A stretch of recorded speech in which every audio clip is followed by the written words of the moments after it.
एक बार फिर शुभकामनाओं के साथ आप लोगों के इंटरव्यू के लिए कुछ टिप्स और कुछ सलाह देने आज आया हूँ। खासकर आज मैं लड़कियों के संबंध में कुछ टिप्स और कुछ सलाह दूंगा, कारण कि इनको कुछ सावधानियां बरतनी होगी। खासकर इनके ड्रेस को लेकर, इनके हाव भाव को लेकर, बॉडी लैंग्वेज को लेकर और एक्सप्रेशन को लेकर। ये सामान्य रूप से लड़कियों को साड़ी पहनना उसके व्यक्तित्व के लिए बेहतर माना जाता है, लेकिन जो लड़कियां साड़ी यदा कदा ही पहनती हैं उसके लिए समस्या हो सकती है।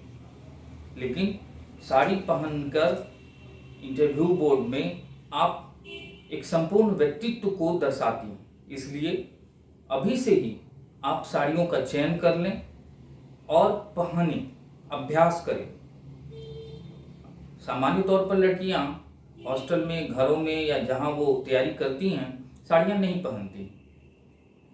कुछ पहनती होंगी लेकिन अधिकांश नहीं पहनती हैं। तो स्वाभाविक है आपको इसमें साड़ियों में कंफर्टेबल दिखने के लिए आपको कुछ पहनने का अभ्यास करना होगा। कारण ये कि आपके इंटरव्यू बोर्ड में गेट से लेकर आपकी कुर्सी तक के जो 10-12 कदम होते हैं वह आपके बॉडी लैंग्वेज को दर्शाते हैं। उसमें आपकी स्टेपिंग, आपका हाव भाव और आपका एक्सप्रेशन का मूल्यांकन होता है।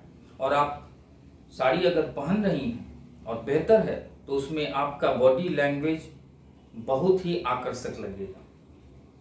सामान्य तौर से हल्के कलर्स का, हल्के रंगों की साड़ियों का चयन करना चाहिए। और नई साड़ी अगर खरीद रही हैं तो उसे पहन लें, 1-2 दिन पहने, 1-2 बार पहने, फिर उसको पहनकर आप अपने को देख लें, फिर उसको ड्राई क्लीनर्स या धोकर या जैसे हो उसको फिर रख दें। नई जूती या नया सैंडल या नया कुछ अगर खरीद रही हैं तो उसको पहले पहन ही लें, पहनकर कुछ चल लें। कारण कि उस दिन आप पहली बार पहनिएगा तो कई तरह के आपको प्रॉब्लम्स हो सकते हैं। ये सब सावधानियां आवश्यक हैं, क्योंकि ये छोटी छोटी सावधानियां बड़ी बड़ी चीज़ों के लिए जिम्मेवार हो जाती हैं। एक फाइल लें आप, अच्छा होगा कि बहुत बेहतर फाइल ना होकर सामान्य फाइल हो, क्योंकि आप एक अधिकारी बनने वाली हैं। इसलिए आपको हमेशा फाइल से ही ताल्लुकात रखना होगा। जिसमें आपके सर्टिफिकेट्स होंगे, उन सर्टिफिकेट्स फाइल को आप लें और वो फाइल आप इंटरव्यू बोर्ड तक जाएंगे और एक झोला या कोई बैग जिसमें आपकी ज़रूरत के सामान हो, पानी हो, रुमाल हो, तौलिया हो और जो भी आपकी ज़रूरतें हैं उसमें रखें, जो आपको बाहर रख देना होगा। लेकिन फाइल जैसे ही इंटरव्यू बोर्ड का दरवाज़ा एक पियून कहेगा कि अब आप जाइए, तो आप बहुत हल्के शब्दों में अंदर आ सकता हूँ या आ सकती हूँ, तो वहाँ से हाँ आइए। आप बड़े सधे हुए कदम से, मध्यम चाल से आप कुर्सी तक पहुँचेंगे। वहाँ सामने बोर्ड पे 5 मेंबर्स होंगे, जिसमें से बीच में चेयरपर्सन होगा जो बीपीएससी का मेंबर होता है। बाकी 2 एक्सपर्ट्स होते हैं, या जो एक्सपर्ट्स होते हैं वो आजकल बिहार प्रशासनिक सेवा या आईएएस रैंक के प्रशासनिक अधिकारी होते हैं, उच्च प्रशासनिक अधिकारी होते हैं, या पुलिस सेवा से होते हैं, उच्च पुलिस सेवा से। तो इनको ये अधिकांशतः, और कुछ कभी कभी विषयों से भी हो सकते हैं, लेकिन इधर 2-3 बार से प्रोफेसर्स या किसी विशेषज्ञों को बुलाना कम हो गया है। अब अक्सर हाँ प्रशासनिक अधिकारियों को, डीआईजी, आईजी रैंक के अधिकारियों को या फिर किसी बड़े सचिव रैंक के अधिकारियों को बुलाया जाता है, जिनको विषयों का ज्ञान नहीं के बराबर होता है। वो जो अपने अध्ययन के काल में जो पढ़े होते हैं वही उनको थोड़ा बहुत याद होता है, जिनसे वो सवाल पूछते हैं। लेकिन ये अक्सर हाँ सवाल समसामयिक विषय, समाज, आसपास के चीज़ों और आपके जिलों से अधिक सवाल पूछते हैं। याद रखना है कि ये जितने भी अधिकारी होते हैं ये कभी न कभी अपने पूरे कार्यकाल में उन जिलों तक गए होते हैं और उन जिलों की इनको अच्छी जानकारी होती है। इसलिए आप अपने जिले के बारे में अच्छी खासी जानकारी रख लें। कौन सी नदी बहती है, कहाँ क्या है, कौन सा जंग, कौन क्या विशेषता है, आप उसको जवाब विशिष्ट तरीके से दे सकते हैं। इसके बाद जैसे आप कुर्सी के पास खड़े होंगे, या तो पहले ही वो पहुंचने के साथ ही कहेंगे आइए आइए बैठिए, नहीं तो आप कुर्सी के पास खड़े रहना है और जब तक वो बोले नहीं तब तक नहीं बैठना है। पूछना भी नहीं है कि क्या मैं बैठ सकता हूँ, अपने आप वो कहेंगे और कुर्सी को धीरे से खिसका कर आप उस पर बैठ जाएंगे। न आराम से न उकड़ू, बीच में, और दोनों हाथ से गोद में फाइल को रखेंगे और दोनों हाथ से फाइल को पकड़े रहेंगे और थोड़ा नॉर्मल रहेंगे। हमेशा चेयरपर्सन को देखेंगे, क्योंकि शुरुआत सवाल चेयरपर्सन से होगा और अंत चेयरपर्सन से ही होगा। चेयरपर्सन को आप बड़े ही भावहीन चेहरे से, न मुस्कुराहट हो, न तनाव हो, न बहुत अधिक हंसी हो, देखते रहना है। आप बैठेंगे, आपसे या तो बाहर दिया गया कोड पूछा जाएगा, जो आपके सर्टिफिकेट्स जांचेंगे वो कोड बताएं, कोड देंगे वो पूछा जाएगा, या नहीं तो आपके रोल नंबर पूछे जाएंगे। कोड पूछा गया तो कोड, रोल नंबर पूछा गया तो आपका रोल नंबर कितना है सर, 35 36 41, जो भी है आपका, लेकिन सर बोलना है। शुरुआत में सर बोलना ही है, सर 35 36 41। फिर आपसे पूछा जाएगा, हो सकता है आपसे नाम भी पूछा जाए, लेकिन इधर कुछ इंटरव्यू में नाम नहीं पूछा जा रहा है, लेकिन अगर पूछा गया तो सर, जो भी नाम है, कविता कुमारी या जो भी नाम है, सर बोलना ही है। उसके बाद आपसे सामान्य से सवाल होंगे, आपने ग्रेजुएशन किस विषय में किया है, उनके पास सभी कागज उपस्थित होता है, सभी के पास आपकी फाइल है, पांचों के पास, बावजूद इसके आपसे वो पूछेंगे आपने ग्रेजुएशन किस विषय में किया है, सर इतिहास विषय में। अच्छा, तो फिर इतिहास से कुछ सवाल पूछे जाएंगे, लोएस्ट, इतिहास को कितने भागों में बांटा गया है, इतिहास में ये वो, फिर पसंदीदा, ये सब होते होते आपका मैक्सिमम जहां आप जवाब नहीं दे सकिएगा वहां तक जाएंगे।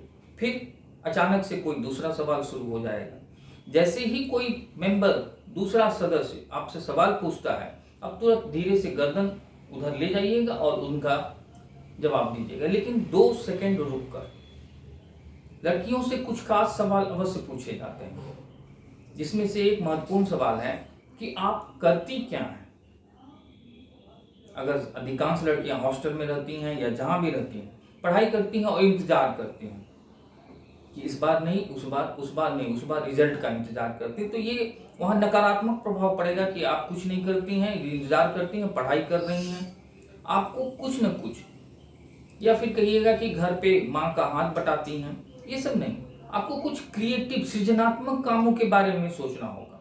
अगर थोड़ा बहुत है तो उसको ही बताना होगा, अगर आप हैं तो बहुत अच्छी बात है, उसके बारे में आपको अच्छी जानकारी होनी चाहिए, उसमें आपकी कितनी पैठ है, कितना आप उसमें इंटरेस्ट लेती हैं, ये सारे सवाल आपसे पूछे जाएंगे।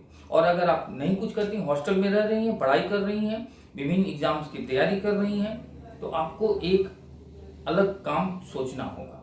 आजकल हॉबी नहीं पूछा जाता है, आप करती क्या है ये पूछा जाता है। एक तरह से ये हॉबी की ही तरह का सवाल है, करती क्या है। देखिए, अक्सर हाल जो लड़कियां हैं वो कहती हैं कि मैं बच्चों को होम ट्यूशन देती हूँ या बच्चों को पढ़ाती हूँ, ये आम सा हो गया है। आपको कुछ अलग करना होगा।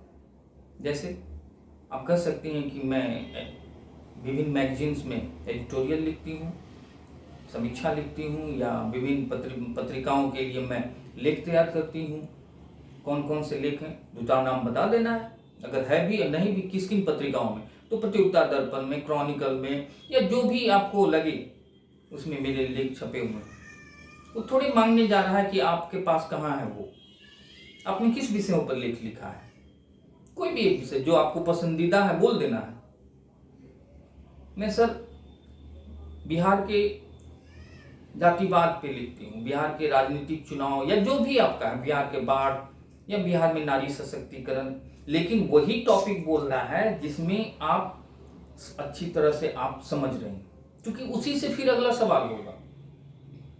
इसी तरह से आपको ऑप्शंस चुनना होगा, लेकिन सृजनात्मक। मैं सर पेंटिंग करती हूँ या कुछ पोर्ट्रेट्स बनाती हूँ और कुछ बच्चों को या कुछ लोगों को कुछ जगहों पर मैं सिखाती भी हूँ, या ऑनलाइन पेंटिंग क्लास लेती हूँ या ऑनलाइन क्लास लेती हूँ। जो भी करते हैं कुछ तो आपको एक्टिविटी दिखानी होगी, पढ़ाई के अलावा, इंतजार के अलावा।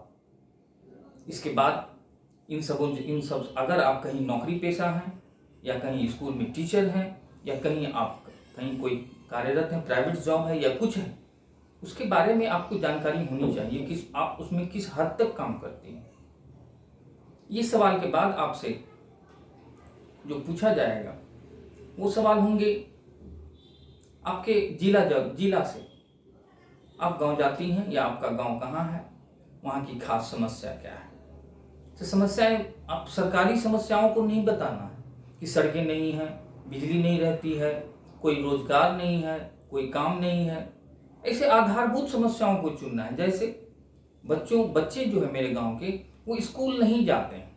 मिड डे मील और कई योजनाओं के बावजूद स्कूल के प्रति उनका नहीं जाना हमको चिंतित करता है। मैं कई बार सोचती हूँ कि उनके गार्जियंस जो मजदूर हैं, जो किसान हैं, जो छोटे तबके के हैं, उनको मैं समझाऊं कि बच्चों को स्कूल भेजना बहुत जरूरी है, तो वो स्कूल का रोना रोते हैं, स्कूल वाले बच्चों का रोना रोते हैं। लेकिन बेसिक समस्याओं को बताना है। आपकी मूल समस्या क्या है। जैसे आप किसान परिवार से, तो मूल समस्या क्या है गांव की। तो सर मेरे घर में और आसपास के किसानों को सर आलू बहुत उपजा, लेकिन मूल्य कीमत नहीं मिली, खाद नहीं मिलता। ये जो झूठ कभी नहीं बोलना है, सच ही बोलना है, क्योंकि वो झूठ पकड़ लेते हैं और उससे बार बार सवाल करके आपको अंत में ऐसी जगह पे ला खड़ा करेंगे कि जहां से लगेगा कि अब मैं क्या जवाब दूं। फिर आपको बहुत बुरा नंबर देंगे। झूठ के लिए तो वहां कोई जगह नहीं। हाँ, ऐसा छोटा छोटा झूठ बोलना है जिसमें आप बच सकती हैं, लेकिन कोई ब्लंडर नहीं जिससे आपको सीधे 30, 35, 40 पर लाकर छोड़ देंगे और आप बाहर हो गए। झूठ का वहां कोई जगह नहीं। फिर इस तरह से आपसे पूछा जाएगा, क्या जी नारी सशक्तिकरण का मतलब आप क्या समझते हैं। नारी सशक्तिकरण सामान्य सा जो अन्य इंस्टीट्यूट्स या किताबों में सब जगह लिखा होता है कि आत्मनिर्भर स्वावलंबी होना ही नारी सशक्तिकरण है। या फिर कोई बोलेगा कि सशक्त का मतलब होता है पुरुषों के समकक्ष अपनी उपस्थिति दर्ज करना, या फिर अपने हक या अपनी जरूरत के लिए संघर्ष करना या उसको पाने की कोशिश ही नारी सशक्तिकरण है। ऐसे छोटे मोटे फुहड़ जवाब बहुत हैं, लेकिन ये बहुत सही जवाब होगा। पुरुषों के समकक्ष, ये पुरुषों के तुलना में ये बहुत बुरा जवाब होगा, क्योंकि आप कहीं न कहीं आप दो लोगों के बीच, दो व्यक्तियों के बीच संघर्ष की बात कर रहे हैं। ये सब नहीं होना चाहिए। नारी सशक्ति का मतलब है अपनी अस्मिता, अपनी पहचान के लिए संघर्ष करना। हमारी पहचान क्या है, क्योंकि पहचान का संकट सबसे बड़ी समस्या है। और अपने सम्मान की बात, नारी सशक्तिकरण सम्मान और अपनी अस्मिता की पहचान के लिए जो मैं कोशिश कर रही हूँ, वही नारी सशक्तिकरण। तो आप नौकरी अपनी पहचान और अस्मिता के लिए कर रही हैं। सर का मतलब ही हुआ हाँ। इसी तरह से जवाब देना होगा, जिससे आपके इंटरव्यू का लेवल बहुत हाई हो जाएगा। फिर आपसे अब और कठिन सवाल पूछा जाएगा, तब जाके आपको 100 के आसपास इंटरव्यू में नंबर मिलेगा। फिर पूछा जाएगा, क्या जी बिहार में चुनाव होने वाले हैं। बिहार में चुनाव तो जातिवाद के आधार पर होता है, तुमको क्या लगता है।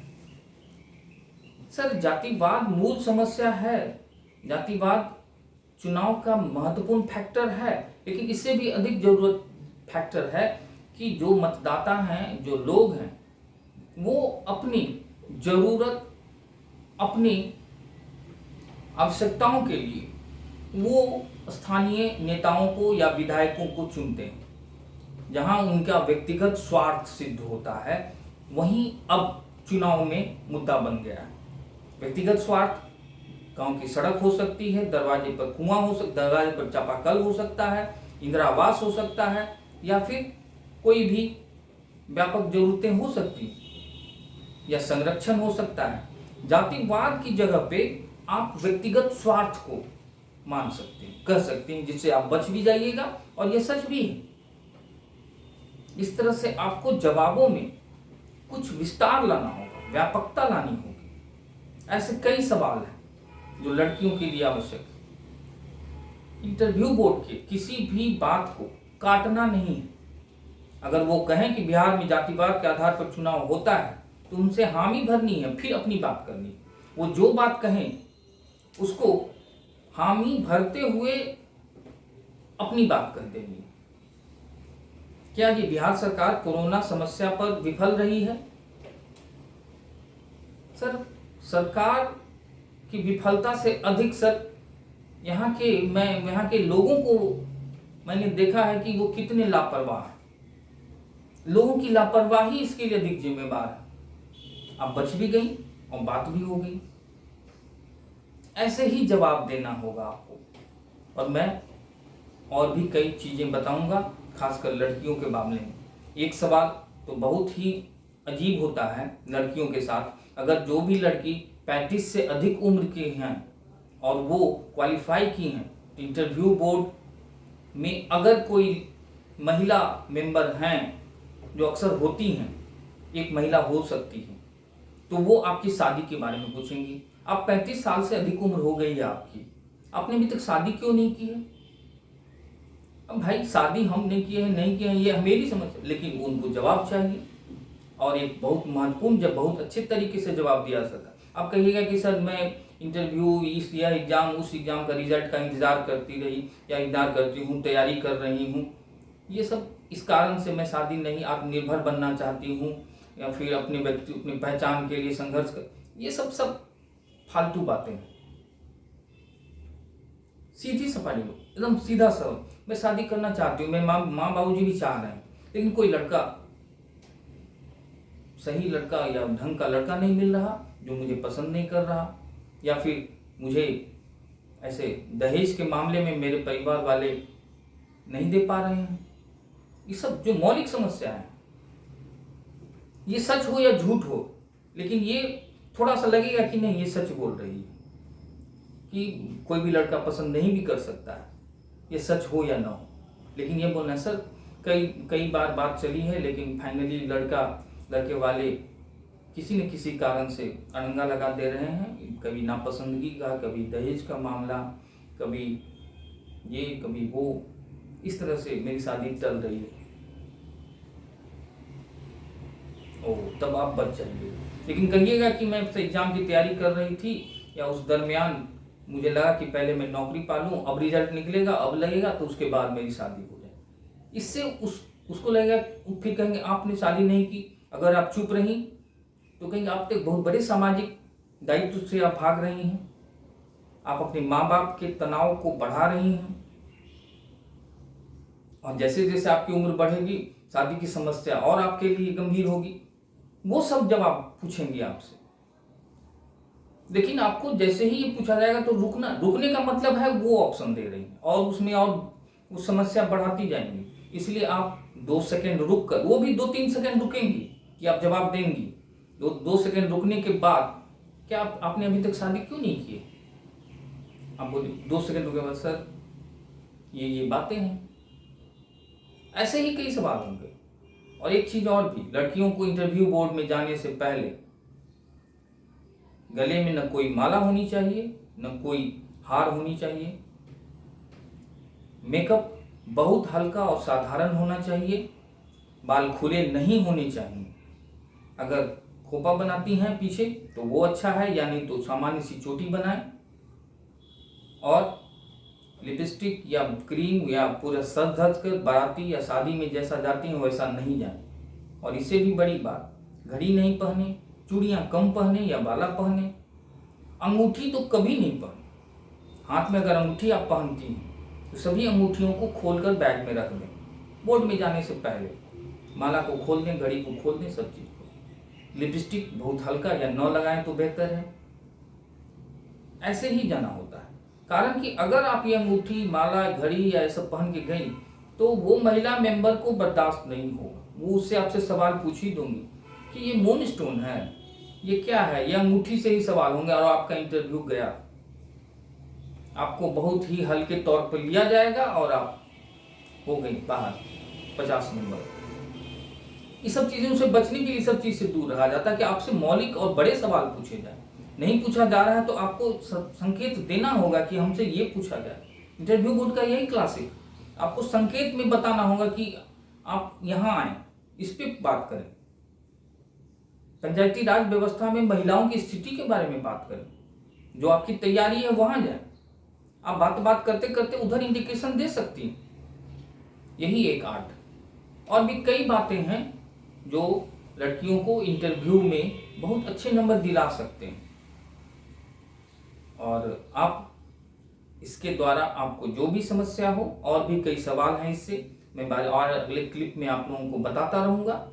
लेकिन आप मेरी बातों को ध्यान से सुने, और जहां आपको दिक्कत हो और भी कई मन में सवाल हो तो आप मेरे इस नंबर पे, व्हाट्सएप नंबर पे सवाल पूछ सकती हैं, मैं उसका जवाब दूंगा।